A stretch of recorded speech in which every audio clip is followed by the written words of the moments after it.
Thank you so much. Oh my god. Hafiz baru je kan balik daripada Taiwan. Memang best sangat dekat Taiwan. Thank you so much ya kakak Hafiz yang ada dekat Taiwan. Kak Putri, Mak, Kak Ahi dan semualah kakak yang dekat situ, Kak Meni semua. Yang dah jaga saya selama 4 hari saya berada dekat Taiwan.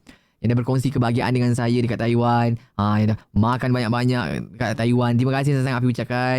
Hafiz hargai sangat-sangat. Thank you so much. Hafiz mampu doa dari jauh. Semoga kakak-kakak Hafiz tu sukses selalu, berjaya dunia akhirat, sihat terus, bisa lanjut kerja, bisa dapat gaji-gaji yang mahal kan, naik gaji kan, amin. Makasih kakak Taiwan ya. Makasih kakak Taiwan sudah memberi layanan yang sangat sempurna untuk Hafiz, yang sangat cukup komplit, yang sangat luar biasa. Terima kasih. Thank you so much.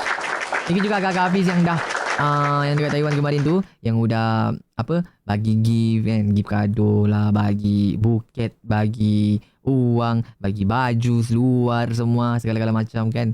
Makasih juga Hafiz ucapkan buat kakak Hafiz. Semoga sukses selalu kakak. Sebenarnya kan Hafiz yang mau tu cukup kakak bersama dengan Hafiz, itu dah cukup bahagia dah buat Hafiz guys. Itu dah cukup bahagia dah buat Hafiz. Makasih juga berkongsi rezeki dengan Hafiz. Makasih banyak-banyak Hafiz ucapkan. Thank you so much. Harap Tuhan dapat membalas semua jasa kebaikan akak yang telah akak berkongsi, berikan kepada saya. Amin. Terima kasih. Thank you so much. Amin ya Rabbal Alamin.